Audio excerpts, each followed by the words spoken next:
That's why she put it in her mouth. And after you season it and cook it, it does taste pretty good. But just by itself, it doesn't taste good. It tastes terrible. You guys have any questions about that? No, I hear that about bacon fat. Yeah. Bacon fat is right. A lot of people have to use it. The Cook eggs and everything. Yeah, they do, but that's the worst thing you can do for your cholesterol. It's to fry an egg in bacon grease. That's the worst thing you can do for your cholesterol, is to do that. When you fry an egg, what you want to do, whenever you fry an egg, what you want to do is you want to do what I call clarify your butter. And the reason I say that, the way we do that is we melt butter on a very low temperature, and then we take it off the heat. What happens is butter separates into 3 parts.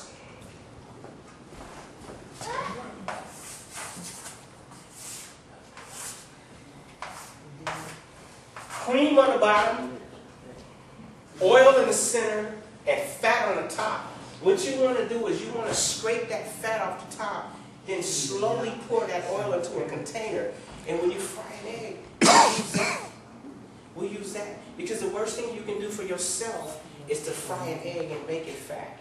Whenever I cook bacon, which I hardly ever do, but whenever I cook bacon, whenever I fry chicken or anything, the first thing I do is put it on a napkin, then I put it in the oven for about 2 minutes. And what happens is all of the fat comes off of that bacon and soaks into the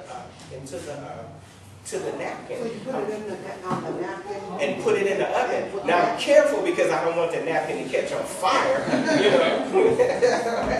But that's what I do. I fry my chicken. I'll be finished in a second, you know. Oh, that's all right. Okay, I fry my chicken. I take my chicken and I put it on paper, and I put on a paper towel, then I put, or a brown paper bag, then I put it in the oven for about 5 minutes. That makes all of the grease come off of it. Because I have to do everything I can to protect myself. My cholesterol is high. I have to do everything I can to protect myself, my own body. So it's different tricks that I use to eliminate my fat in my body. I mean, we all have to do it. Okay. Any more questions? Yes. How do you grill chicken? Grilled chicken? Yeah. Remember when I tell you, okay, now if you're working on a grill, your barbecue grill in the backyard, I got a grill tomorrow. The very first thing I'm going to do is I'm going to get my daughter to go outside and open it up, because if there's any spiders on there, I'm freaking out.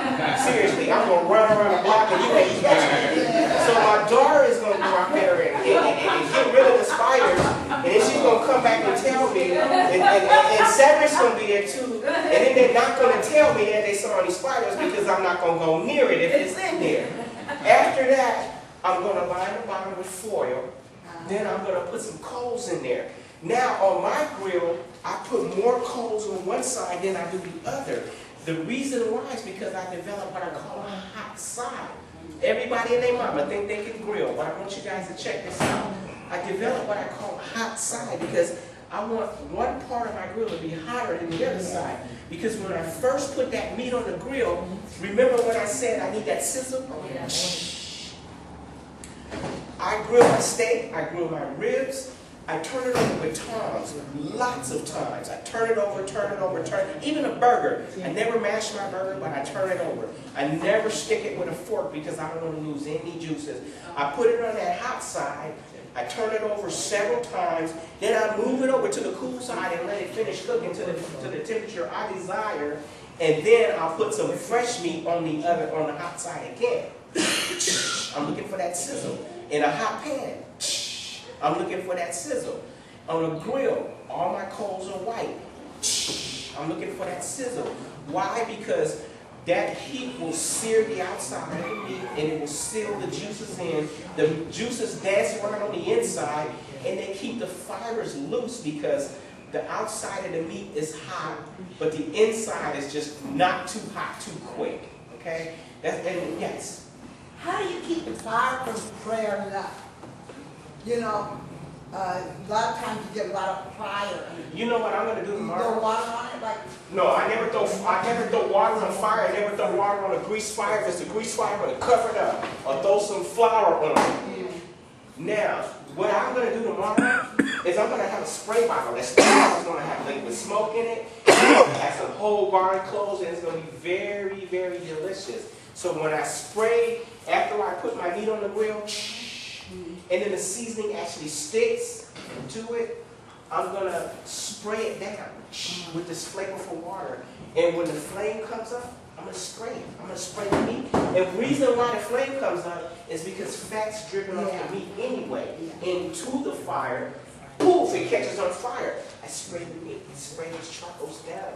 That way it's very flavorful, and I'm making sure that I don't burn my meat and, more importantly, burn myself. Because I done lost a couple half mustaches doing that.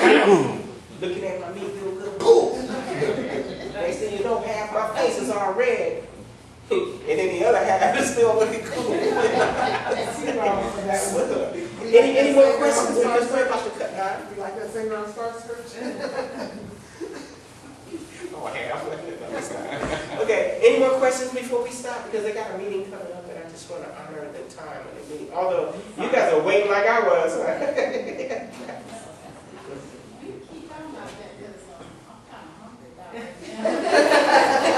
Let me tell you what, like I said, we're going to do fried chicken next week. I'm going to take the potatoes, peel them, put them in cold water, put some whole garlic cloves in there with it, but I'm going to put just enough water to where the water cooks into the potatoes and the garlic. Then I'm going to mash it. I'm going to take some milk and butter, salt and pepper.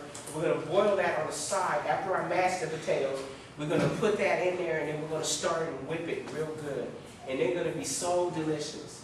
Because the garlic in there cooks at the same time as the potatoes, and I haven't poured any flavor off. It's going to be good. It's going to be really, really good. I think we'll get back into pastries later down the line and do some more sweet stuff. What I really want to do with you guys is I want to show you guys how to do some really nice flaky pie doughs. How to do, take some apples and cut them, season them, cook them a little bit so that we can allow for shrinkage so it doesn't shrink. You guys ever get a pie and then you cut it and half of it is air? You ever do that? The reason why that happens is because they don't cook their apples candy it and they don't shrink them down first. Once you shrink them down, then you don't have that problem. I want to show you guys how to do flaky pie doughs, because when you barely mix your pie dough like I was showing, like I was telling you guys, then what happens, you have a very flaky pie dough. But the problem people have is that they overmix it. That's the biggest problem people have with pie dough, is that they mix it more than 15 or 20 seconds. That's all you need. A little bit of water, some salt, flour, and maybe some butter Crisco. That's what I use to make my pie doughs with. I made the amount